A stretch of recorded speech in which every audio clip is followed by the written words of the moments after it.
ഡോക്ടറെ ആ സുഖല്ലേ? ആ സുഖം തന്നെ. ഇതെന്താ രണ്ട് കയ്യിലും കുറേ സാധനങ്ങള്? ഞാൻ അങ്ങാടിക്കൊന്ന് ഇറങ്ങിയേനി, കുറച്ച് പച്ചക്കറിയും സാധനമൊക്കെ വാങ്ങാണ്ടേനി. അങ്ങനെ. ഇതെന്താ നല്ല ഭാരം ഉണ്ടല്ലോ, എന്താണിത്? അത് കുറച്ച് കാണുന്നുണ്ട്.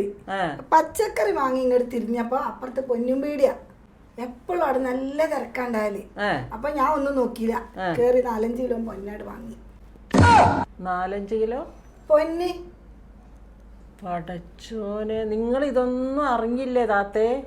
हम सोने के गहने नहीं खरीदेंगे. സ്വർണ്ണ ഇനി ഒരു കൊല്ലത്തിന് വാങ്ങരുത്.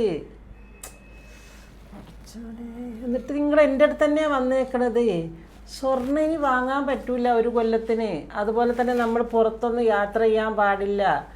ഇത് അവിടെ വെക്ക്, ഞാൻ പറഞ്ഞുതരാം. എനിക്ക് പൊന്നാട്ടോ. സൂക്ഷിച്ചു വെച്ചോ, ഞാൻ തൊടൊന്നുമില്ല. നിങ്ങൾ കാര്യമൊന്നും അറിഞ്ഞില്ലല്ലേ? നമ്മളിനി ഒരു കൊല്ലത്തിന് സ്വർണ്ണമൊന്നും വാങ്ങാൻ പറ്റില്ല. നമ്മളെ പ്രധാനമന്ത്രി അങ്ങനെ പറഞ്ഞിട്ടുണ്ട്. അതൊന്നും നിങ്ങൾ അറിയാണ്ട ഈ 5-8 കിലോ ഒക്കെ വാങ്ങി വന്നേക്കണേ എൻ്റെ അടുത്ത്. അതും എത്ര ഡോക്ടർ നിങ്ങളെത്തോ അസുഖമുള്ളവര് വന്നാതിരി പറയണേ, പൊന്നല്ലേ കൊണ്ടുവന്നേ? അല്ലേ, പെട്രോൾ അടിച്ചിട്ട് വണ്ടി ഓടിക്കാനൊന്നും പറ്റൂല. നിങ്ങൾക്ക് ഇലക്ട്രിക് വണ്ടി ഉണ്ടെങ്കിൽ അത് മാത്രം ഓടിച്ചാൽ മതി. പിന്നെ കുട്ടികളെ സ്കൂളിലേക്ക് പറഞ്ഞേക്കാൻ പറ്റൂല. ഇനിയിപ്പോ ഓൺലൈൻ ക്ലാസ് ആയിരിക്കും, കോവിഡ് പോലെ. പിന്നെ അതുപോലത്തെ പുറം രാജ്യങ്ങളൊക്കെ ടൂറ് പോവില്ലേ എല്ലാരും, അതൊന്നും പറ്റൂല. അങ്ങനെയൊന്നും ടൂറ് പോകണ്ട, നാട്ടിൽ തന്നെ കറങ്ങി നടന്നാൽ മതി. ഇതൊക്കെ നിർദ്ദേശങ്ങൾ ഇന്നലെ നമ്മളെ പ്രധാനമന്ത്രി തന്നതാണ്. നിങ്ങൾ ന്യൂസ് ഒന്നും കാണല്ലേ?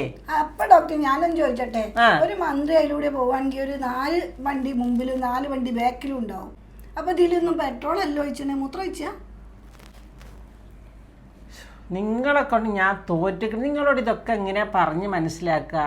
അതുമല്ല, ഇബല് പറയുന്നുണ്ട് പുറത്ത് പോകാൻ പറ്റൂല. ഇബല് അങ്ങാ പുറത്താണല്ലോ പോണേ. ഒരു ആശുപത്രി കാണിച്ചാണെങ്കിൽ ഓൾക്ക് ഫോറിൻ കൺട്രിയിൽ പോകണം, എന്നിട്ട് നമ്മളോട് പോകണ്ടാവുന്നു. അതൊന്നും എനിക്കറിയില്ല, എനിക്ക് കേൾക്കുകയും വേണ്ട. ദയവ് ചെയ്ത് നിങ്ങൾ കാര്യങ്ങളൊന്നും മനസ്സിലാക്കുക. ഇങ്ങനെയാണ് നിയമങ്ങൾ, ഇങ്ങനെയാണ് നിർദ്ദേശങ്ങൾ തന്നിട്ടുള്ളത്. അതുകൊണ്ട് ഇങ്ങനെ സ്വർണ്ണമൊക്കെ വാങ്ങി ഇനി മുതൽ നിങ്ങൾ എൻ്റെ അടുത്ത് വരരുത്. ഞാൻ നിങ്ങൾ ഒരു ലോഗ്യവും ഇല്ല. പ്ലീസ് ഒന്ന് പോയിത്താ. എന്തൊരു വർത്താനം ഡോക്ടർ നിങ്ങൾ പറയുന്നേ?